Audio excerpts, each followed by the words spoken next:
Assalamualaikum warahmatullahi wabarakatuh.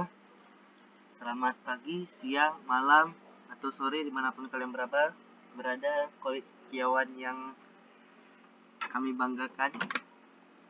Terima kasih, saya sebagai perwakilan dari tim College ID sangat berterima kasih kepada kalian yang telah berpartisipasi pada lomba kompetisi Sains College.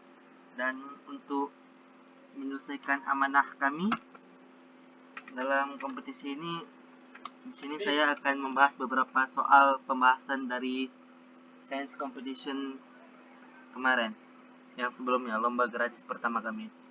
Oke, kita mulai dari soal ini ya. Ion OSCN min adalah salah satu senyawa bla bla bla bla bla bla bla bla. Itu cuman narasi untuk pembuka soal ya. Pertanyaan soal yang sebenarnya di sini adalah berapakah bilox dari S pada ion OSCN min dan hibridisasi atom S? Mungkin beberapa dari kalian pasti lumayan bingung ya kayak mana cara menjawab soal ini, karena biasanya kan kalau di sekolah diajarkan kita lihat O dulu, itu lihat H dulu, atau lihat golongan 1A atau 2A, karena itu yang biloxnya cuma satu. Cuman untuk soal ini ada sampai 3 atom lain yang biloxnya itu nggak pasti. S ini bisa -2, bisa 2, bisa 4 ya. Si C ini bisa 4, N ini bisa -3, bisa juga +3. Jadi ketidakpastian ini yang mungkin membuat kalian agak ragu-ragu dalam menjawab soal ini ya. Jadi triknya untuk soal seperti ini sebenarnya adalah kita harus menggambar dulu struktur senyawa ini. Dimana di sini ada O ya, tarik garis S, lalu 2 C, 3 N. Lalu elektron bebasnya kita taruh juga ya, biar lebih memudahkan kita melihat. Lalu di sini ada minnya. Oke. Mungkin ada yang bertanya-tanya, kenapa minnya kita taruh di O kan? Padahal sebenarnya kalau kita resonansikannya strukturnya, bisa kita buat resonansinya di sini. Kita geser kayak gini ya. Oke. Kan minnya ini bisa sampai ke si N jadinya kan kalau kita buat struktur resonansinya.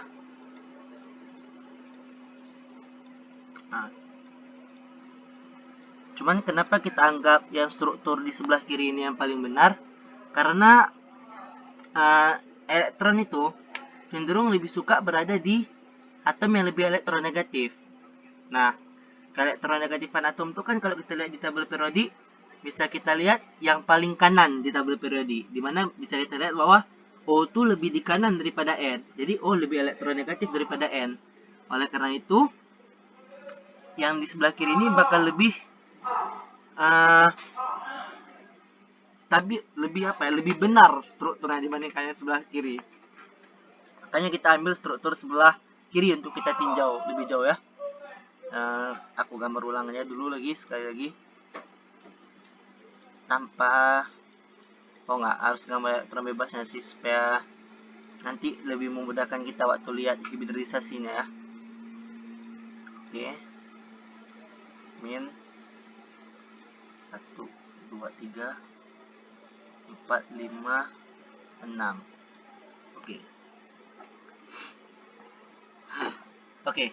Jadi kayak mana cara kita melihat meninjau bilox dari struktur? Itu kita harus betul-betul alat yang paling penting itu kita harus tahu siapa yang lebih elektronegatif antara mereka semua, yang saling berikatan satu sama lain. Jadi kita tinjaunya tuh yang berikatan aja, nggak perlu keseluruhan. Misal gini, misalnya O yang di paling ujung sebelah kiri ini ya, O itu kan cuman berikatan dengan S gitu kan. Karena O berikatan dengan S, antara O dengan S siapa yang lebih elektronegatif? Yang lebih elektronegatif O. Maka O ini dari si S bakal mendapat muatan parsial negatif. Oke, muatan parsial negatif. Sedangkan si S dari si O akan dapat muatan parsial positif. Oke, gitu. Dimana muatan parsial ini banyaknya tuh sesuai dengan jumlah ikatan. Antara O dengan S kan ikatannya ini cuma satu. maka partial negatif ke O itu cuma 1, partial negatif positif ke S juga cuma 1. Selanjutnya kita tinjau si S. Aku ganti warnanya ya, biar gampang kalian bedakan nanti. Si S ada berkaitan dengan O, tadi udah kita buat dia partial positif 1 buah. Sekarang dia ada juga berkaitan dengan si C di sini. Dimana antara S dengan C, kalau kalian lihat nanti di tabel keelektronegatifan, si S ini lebih elektronegatif daripada C. Maka karena mereka dua saling berkaitan, si S bakal dapat muatan parsial negatif dari si C. Sedangkan si C bakal dapat muatan parsial positif dari si S. Gitu. Mungkin agak sulit ya mengetahui bahwa S itu lebih elektronegatif daripada C, karena kan mereka berada di periode yang berbeda di sini kan. Cuman triknya untuk soal ini sih memang karena sudah firasat aja gitu ya. Walaupun kalian nggak hafal pun elektronegatifnya, pasti kalian bisa dapat firasat dari sini. Misalnya si C itu kan salah satu bilox paling stabilnya itu kan plus 4 gitu kan. Antara C dengan S, coba kita tinjau C dengan N biar kalian bisa nampak juga ya. Antara C dengan N. Katanya ada 3 di sini. Berarti antara C dengan N jelas lebih elektronegatif si N. Itu mereka satu periode. Yang paling kanan lebih elektronegatif kan. Maka si N dapat 3. Aduh, tebal kali ini. Maaf ya. Aku hapus sedikit ya. Pakai ini ya. 3 muatan parsial negatif dari ikatannya dengan C. Sedangkan si C dapat 3 muatan parsial positif dari ikatannya dengan si N. Nah, ini kan bisa kalian lihat kan ujungnya bagaimana kita melihat bilok semuanya.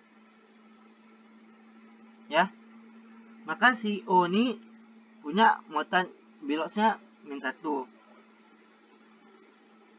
Si S kan ini plusnya 1, minnya 1. Dijumlahkan kan jadi 0. Si C ada plus dari si S 1, ada plus dari si N 3 buah. Jadinya plus 4. Sedangkan si N ada 3 minus dari si ikatannya dengan C. Jadinya min 3. Inilah bilok senyawa ini. Maaf ya. Agak salah. Si O ini tetap min 2 ya. Satunya lagi dari ini. Dari elektron yang kita berikan di awal nih. Elektron nih.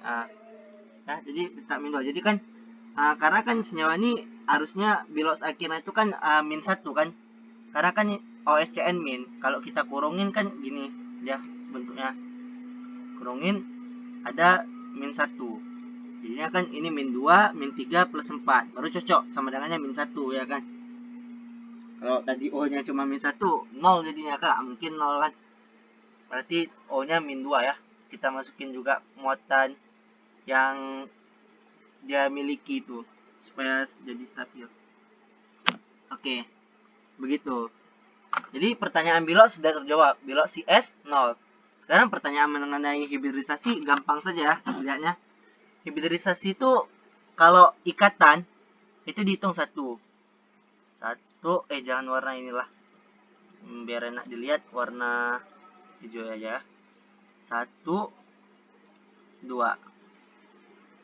Oke. Sedangkan kalau elektron bebas satu pasang baru terhitung 1. Ya. 1 2.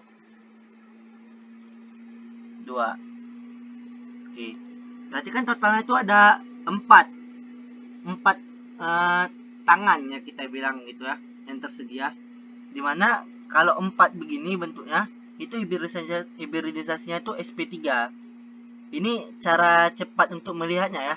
Kan ada cara hibridisasi itu kan kita buat orbital dulu terus leburkan 2 orbital. Cuman kan kalau soal olim itu kita harus dituntut untuk cepat juga. Kalau kita lebur-leburin orbital kan sulit. Dan aku yakin kebanyakan orang-orang juga pakai trik ini semua dalam menentukan hibridisasi ya. Jadi aku harap kalian udah bisa. Kalau 4 karena hafalannya itu gampang. Kalau 4 sp3, kalau 3 sp2, kalau 2 sp tok. Terus nanti kalau 5 sp3d, kalau 6 sp3d2 gitu ya. Jadi sudah dapat jawabannya. Biloxnya sama dengan 0. sedangkan hibridisasinya itu sp3 gitu. Oke, kita move on ke soal berikutnya. Kloroalkana mana yang mengalami substitusi SN1 dengan OH-. Oke, substitusi SN1 ini materi yang sangat populer ya untuk level OSK. Ada suatu tabel yang ingin aku tunjukkan ke kalian untuk memudahkan kita menjawab soal. Cuman nanti selain dari tabel itu, aku bakal ini juga menjelaskan sedikit ya masalah apa itu reaksi SN dan E gitu ya. Jadi tabelnya tuh gini. Ini kita bisa langsung jawab soal nih dengan tabel ini ya. Reaksi SN1 tuh biasanya terjadi di mana gitu.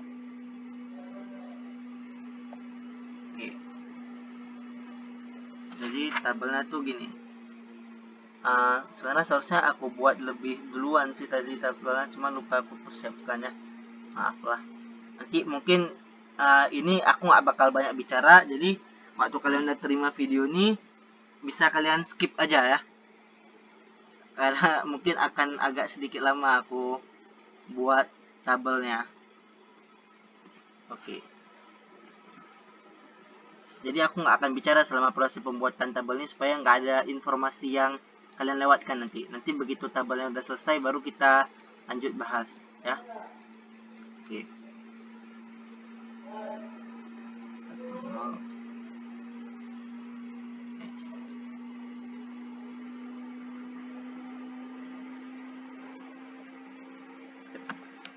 Mulai dari 1-0. Nah, mulai dari bentil.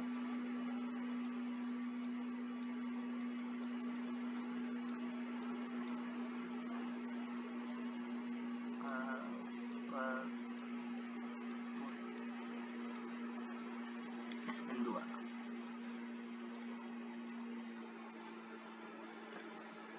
10S lemah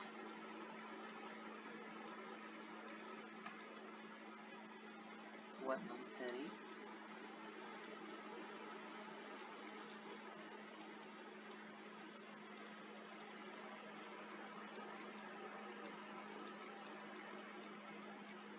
steri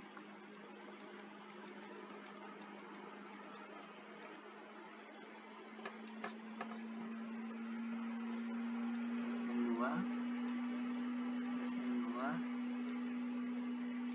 E2 mayor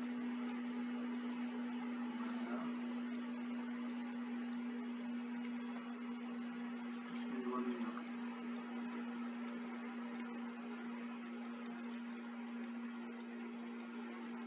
Ini satu bidang.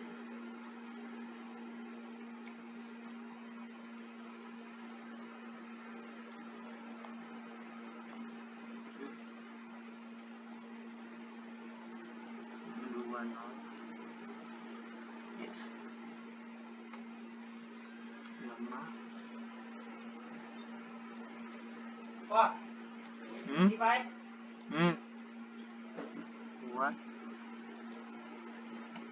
Non-steril.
Oke. Oke. Sebenarnya dari tabel ini aja kita bisa langsung tebak jawabannya. Kan ditanya di sini tuh SN1 dengan OH-. Sedangkan di tabel yang aku buatnya kan udah jelas SN1 tuh cuma ada di satu tempat, yaitu di 30X. 30X ini di sini dimana keterangannya X itu halida, ya. Jadi reaksi SN sama E ini di halida biasanya terjadi, yaitu halida tuh FCl halogen maksudnya. Halida tuh kalau udah masuk ke ini ya, ke senyawanya. Kalau mereka atom-atom ini halogen namanya. Atau sedangkan 10, 20, 30 tuh 10 tuh primer. Buat primer ya. 20 itu sekunder. C sekunder. 30 tuh C tersier. Ya. Oke. Ini aja. Oke. Jadi karena SN1 walaupun di sini aku buat basanya tuh lemah. Sedangkan OH- tuh kan basa kuat sebenarnya gitu kan. Cuman ya nggak ada pilihan lain gitu.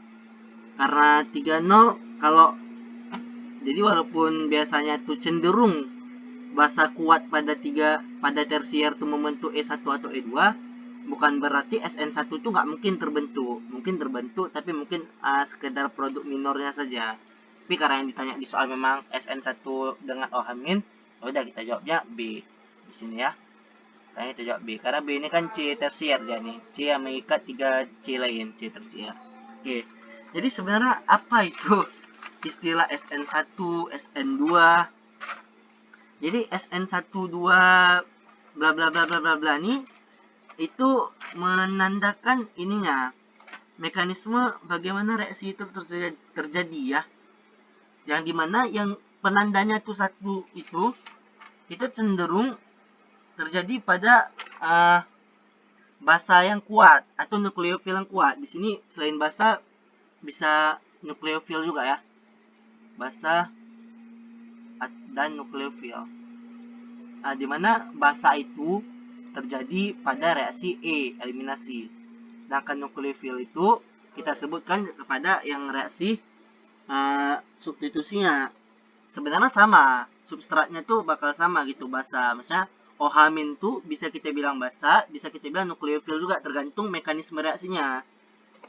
Dan ciri-ciri basa kuat dan atau nukleofil kuat tuh sama rata-rata ya. Kalau basanya kuat, nukleofilnya juga kuat biasanya. Gitu. Oke. Kita bahas karena ini SN1, kita buat reaksinya aja ya. Oke, SN1. Cuman untuk sekilas saya, karena mumpung kita lagi bahas masalah reaksi SN ini, kalau reaksi SN yang satu ya, yang satu itu artinya mana ya? Video record. Yang satu itu artinya dia luan dulu dilepas ininya, substrat yang ada di halidanya dilepas dulu gitu. Kalau satu, aku kasih contoh ya. Misalnya ada reaksi SN1. Aku tadi cari contoh dulu gitu ada. Karena kalau aku buat sendiri takutnya agak gimana gitu. Goyang aku kalau buat reaksi sendiri ya dah.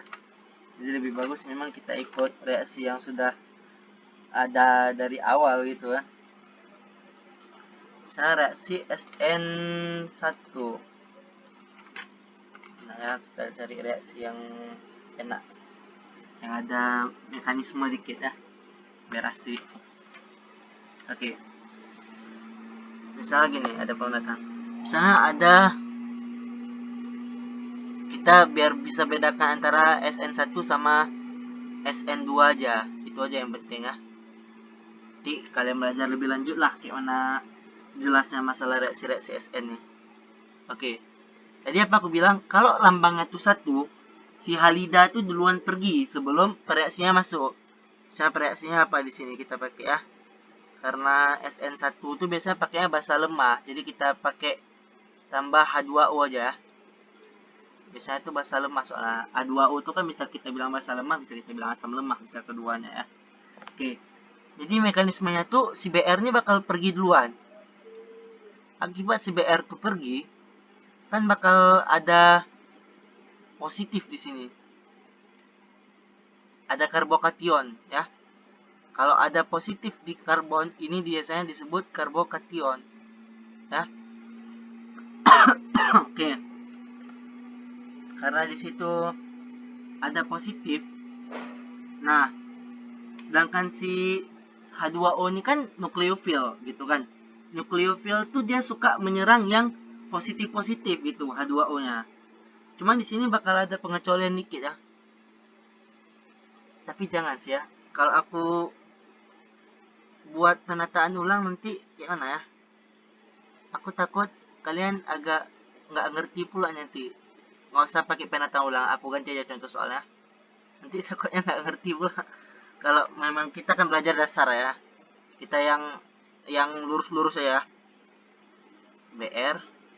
Kalau gini kan nggak ada penataan ulangan nih. Oke. Sama kayak tadi tambah H2O ya. Tambah H2O. Ini kita buang ya BR-nya dulu. Keluar. Muncul karbokation. Oke. Terus H2O ini seperti yang aku bilang tadi bakal nyerang karbokation itu. Bakal masuk ke senyawanya. Tempat karbokation itu berada. Terus di sini ya. Yang masuk itu O-nya ya. Yang bakal berikatan itu O-nya. Karena O itu kan yang paling elektronegatif antara H2O itu kan O paling elektronegatif.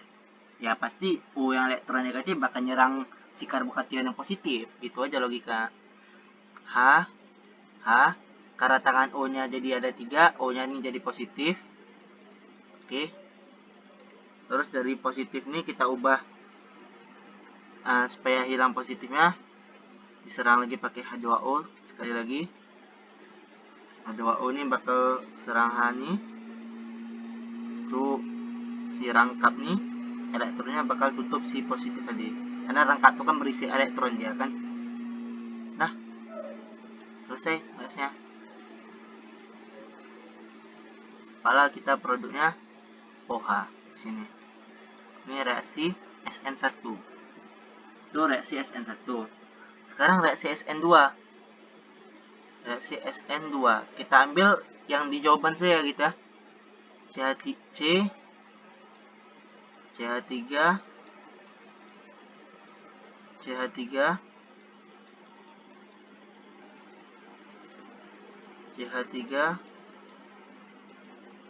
Cl.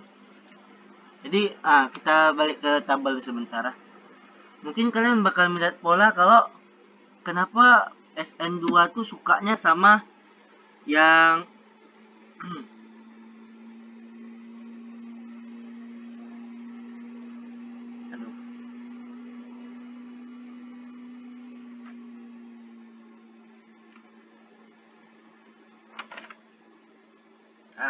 salah sih aku nih. Ini SN1 ya. Ini SN1 udah. Harusnya aku pakai yang di jawaban sih tadi ya. Aduh. Maaf. Aku hapus ya. Berarti nggak usah karena udah terlanjur salah. Oke nah. Tadi kalian ingat aja langkah-langkahnya ya. Langkah-langkah. Oh nggak usah. Nggak apa-apa. Kita buat ulang lagi. Nggak apa-apa. Sorry. Aku udah agak malam soalnya buatnya jadi agak puyeng dikit. CH3 karena kan jawabannya tuh SN1 ya. Tadi itu SN1 juga, cuman reaksinya itu jelek kali gitu karena SN1 tuh suka tersier dia ya. Tadi itu bisa terjadi reaksi. Tadi itu kan aku pakai C sekunder gitu dah. Bisa aja terjadi SN1 cuman bakal sulit kali terjadi SN1 tuh. Bakal lebih cenderung kalau sekunder tuh ke SN2 atau E2 ya kan. Dari tabel ini bisa kalian lihat. Oke, ini Cl. Kita ulang. Apa? Oke. Kenapa SN1 tuh suka yang tersier? Oke. Itu pertanyaan tadi ya. Kita tambah apa di sini? Pakai OH min ya. Oke, kalau OH min gampang, nanti nggak perlu kita tambah-tambah ada WO tabel gitu. Oke, kenapa suka yang tersier? Karena karbokation itu ya paling stabil tuh 3, tersier lebih stabil daripada 2, sekunder lebih stabil daripada primer gitu. Jadi waktu si Cl nih keluar, kan gini pertama, waktu si Cl tuh keluar bakal ada C, metilnya nggak bakal kutulis lagi ya biar kita cepat gitu. Yang penting kalian tahu di situ masih ada metil. So, C ini kan jadi karbon kation. Oke, ini karbokationnya tuh lumayan stabil gitu, ada karakter tersier. Jadi makanya dia SN1 ini sering terjadi pada yang tersier. Tambah OH min. Ini langsung saja OH min langsung serang si C yang karbokation tersier. Nah, jadilah C CH3 CH3 CH3 OH. Oke. Ini hasil produknya kalau SN1. Kalau SN2 ya, biar ada perbandingan dikit untuk kalian. Oke, kalau SN2 kita lihat di tabel lagi ya. Jadi, ini aku hapus, maaf ya. SN2. Mana tabel? SN2 tuh sukanya ke yang primer di sini ya. Primer bisa, sekunder juga bisa. Oke, kita pakai yang primer aja ya. Biar cepat. Nih, CL. Oh, jangan CL sih, BR ya. BR. Kita tambahkan OH min ya, seperti tadi ya. Karena yang aku mau kasih nampak ke kalian di sini itu perbedaan mekanismenya antara SN1 dengan SN2. Jadi gini, kalau SN2 duluan si nukleofil nih, si OH min ini kan nukleofil. Duluan si nukleofil nyerang dulu si C ini. Si C yang mengikat si BR ya. Duluan diserang sama dia, baru BR-nya pergi. Nah, gitu. Kalau ini kan duluan pergi si halida, baru masuk si OH min nukleofil. Kalau ini enggak, duluan masuk si nukleofil dan dia nendang keluar si halidanya. Gitu. Itu aja perbedaan reaksinya. Sehingga di sini langsung masuk OH, terus produk sampingnya tambah BR min. Itu. Nah, itu beda SN1 sama SN2. Dan untuk kelanjutannya kan nggak mungkin aku bahas karena kita kan di sini seharusnya bahas soal gitu kan. Ini cuman aku mau kalian tahu sekilas dulu untuk menggugah gitu semangat kalian untuk belajar organik ya. Karena organik tuh nggak sekedar hafalan gitu. Lebih asik lagi sebenarnya kita belajar organik kalau udah tahu masalah mekanismenya. Lebih asik di situ kita bisa melihat, kita bisa menebak apa hasil senyawanya. Walaupun kita nggak tahu reaktannya, nggak tahu reaksinya, tapi bisa kita tebak nanti kalau kita udah terlatih dalam melihat mekanisme organik. Good luck bagi kalian. Karena itu topik favorit aku sih. Oke, untuk soal terakhir lah. Udah hampir setengah jam juga gitu karena tadi banyak kesalahan di sebelah. Oke, kristalogam ini juga soal yang lumayan sering muncul juga ya. Dan aku kebetulan kemarin tuh aku memang ambil soal yang dasar kali ya ini ya, kristalogamnya nggak ada sulit-sulitnya seharusnya karena memang dasar ini. Oke, FCC kubik berpusat muka FCC memiliki satuan panjang tepi sel A 380,3 pikometer. Jadi 380,3 pikometer itu sama dengan 380,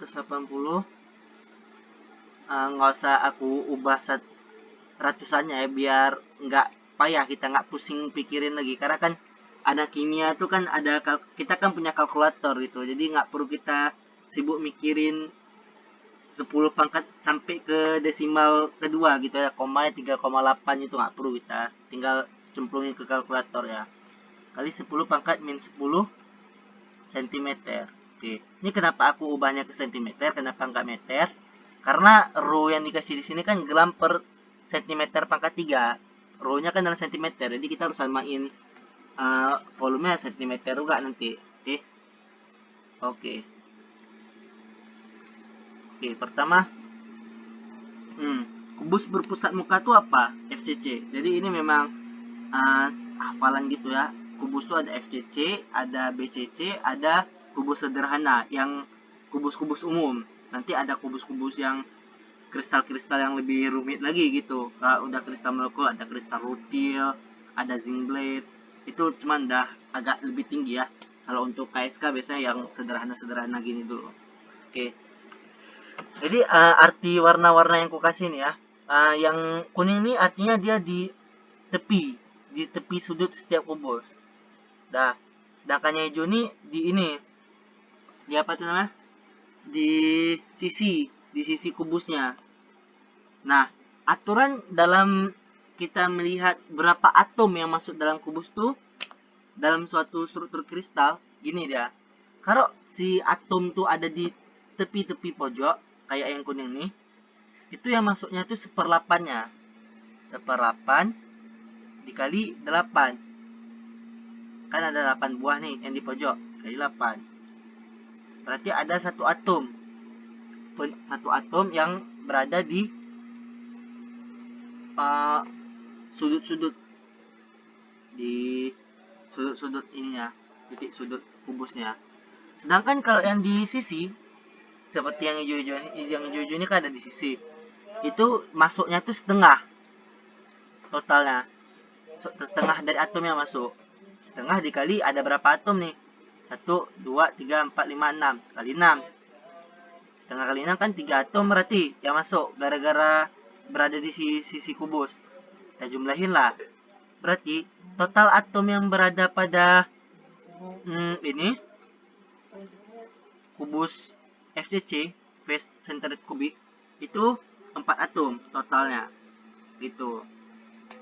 Nanti BCC itu 2 atom, kubus sederhana itu 1 atom. Cuma nanti kalian belajarlah sendiri lanjutnya. Kita bahas soal ini ya yang penting. Terus sekarang kita ketahui kan rho. Kita ketahui rho sama sel A. Panjang tepi A. Panjang tepi A tuh ini. Panjang rusuk. Nih A.